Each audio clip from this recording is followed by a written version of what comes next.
Saya buatlah lirik ini dalam waktu 5 menit.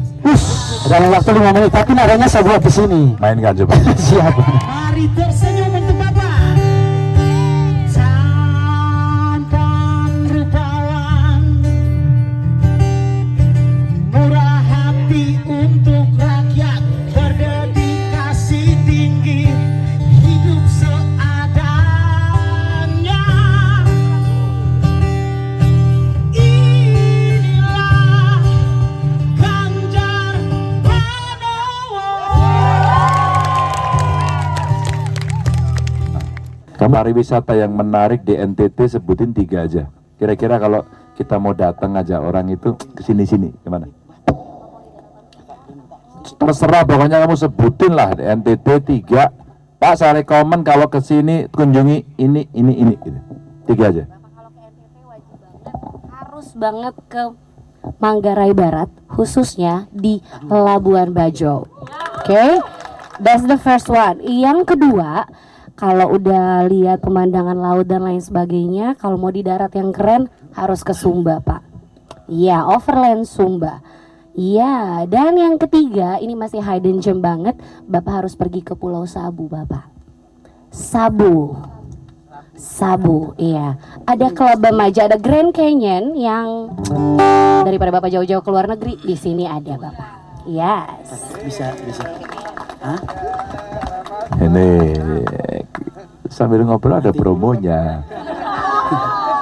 Waktu itu di tahun 2020, waktu masih masa Covid, Bapak semoga masih ingat, Bapak live bersama dengan kami anak muda Kota Kupang, Pak. Kita bikin, kita bikin. Itu salah satunya kamu? Ya. Itu kalian dulu ya? Iya, betul, Pak. Nggak pernah saya lupakan.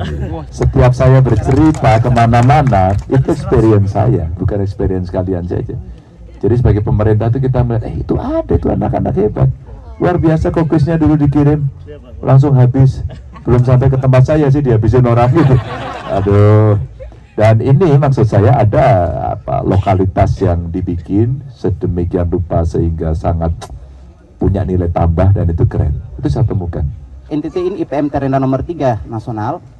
Kami juga butuh afirmasi dan akselerasi, terutama dalam hal pendidikan. Saya tentu Bapak juga meyakini bahwa semua anak dimanapun dia berada, dia akan menjadi apa saja yang dia inginkan sepanjang dia mempunyai pendidikan yang layak. Ya. Nah, itu harapan saya. Agar dia bisa menjadi seseorang, kan begitu ya.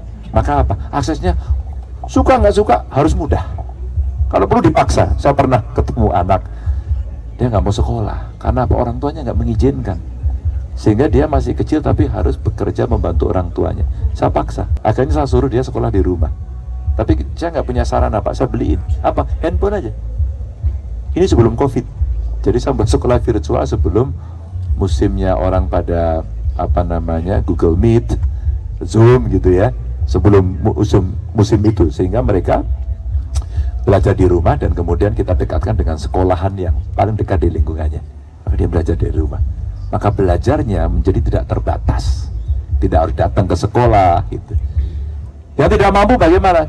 Kita biayai, baru kita buat policy, kebijakan, kita biayai. Karena ada yang mampu, ada yang enggak, maka kita pilih yang enggak. Dari keluarga miskin, sekolahlah ke sini, saya bayari gratis semuanya.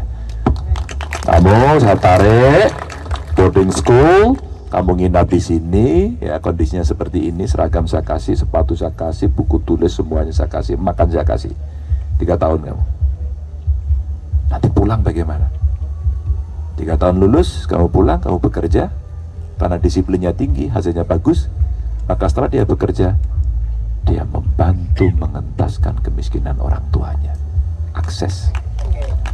Saya tahu bahwa Bapak juga legasinya untuk menyuarakan bahwa perempuan harus ada di DPR, dan itu adalah salah satu legasi Bapak, dan hari ini kita perempuan bisa bergabung di politik karena Bapak Ganjar Pranowo. Ya enggak lah, karena kamu mau. Satu keluarga miskin, satu sarjana. Saya tertarik karena memang sangat relevan dengan kehidupan kita masyarakat Indonesia. Dan pertanyaan saya di sini adalah ketika Bapak Ganjar Pranowo dan juga Bapak Mahfud MD terpilih menjadi presiden dan juga wakil presiden nanti, langkah konkret apa yang akan Bapak lakukan untuk mewujudkan program tersebut sehingga merata dari Sabang sampai Merauke dan juga khususnya Nusa Tenggara Timur. Ini bagus. Bagaimana cara mengimplementasikan? Ya tinggal di cloning aja. Maka yang saya ceritakan tadi karena sudah pernah saya laksanakan, maka kemudian saya coba hitung-hitung. Kalau seluruh Indonesia kita buat satu kabupaten, kita mulai satu aja dulu. Dan diperintah untuk orang miskin. Itu tinggal diputuskan saja. Buat satu, gitu. Sumber anggarannya sekarang kita lihat dari dana APBN kita yang 20% untuk pendidikan, sebenarnya bisa kita hitung sehingga akses lebih mudah. Bagaimana dengan area remote yang jauh, yang mohon maaf ini mungkin memang sedikit tertinggal, dia lebih banyak jatahnya.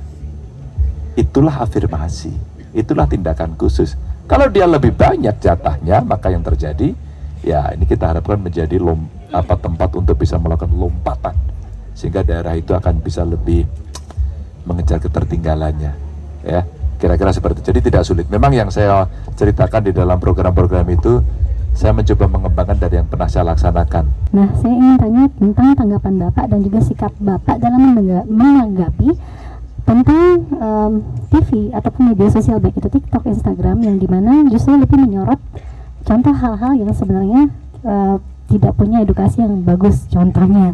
Tapi sedangkan kalau mau dibilang seperti tadi kakak yang ganteng, suara bagus sekali, kita anak muda NTT ini dari pengalaman saya Bapak, kita anak muda NTT musisi terutama, saya sendiri juga sudah berkarya sampai ke luar negeri membawa nama Indonesia, tapi justru tidak disorot Bapak. Nah itu yang kami pertanyakan, kenapa kita kenapa kita anak-anak muda NTT yang berprestasi, yang membawa nama baik Indonesia, daerah, justru tidak disorot, tapi justru yang disorotnya adalah hal-hal yang sebenarnya tidak ada edukasi. Ya seperti itu Bapak. Terima kasih. Saya sebagai anak muda juga merasa kok, kita juga berprestasi loh. Kita sekali-kali receh, tapi berikutnya substantif. Maka kontennya juga makin berbobot, berkualitas gitu. Maka yang berprestasi Jenny juga harus ditampilin. Setiap kali ada event semacam ini dan saya harus bercerita, contohnya konkret, karena itu menjadi evidence base. Jadi basis buktinya itu ada. Apa? Tuh loh anak-anak kreatif, dia nyanyi tadi, dia nari tadi, anak-anak bisa ngedance begitu, atau putri-putrian yang bisa membawa hasil prestasinya ke dunia katakan, dan itu mesti diceritakan yang seperti ini. Maka kenapa dulu saya minta, teman-teman NTT mau nggak IG-an gitu ya, IG live, kemudian mau, dan kemudian saya upload. Ada yang tertarik? Ada. Yang tidak tertarik? Banyak. Kadang-kadang receh lebih banyak, ya itulah kondisinya. Maka tugas kita mengedukasi. Boleh?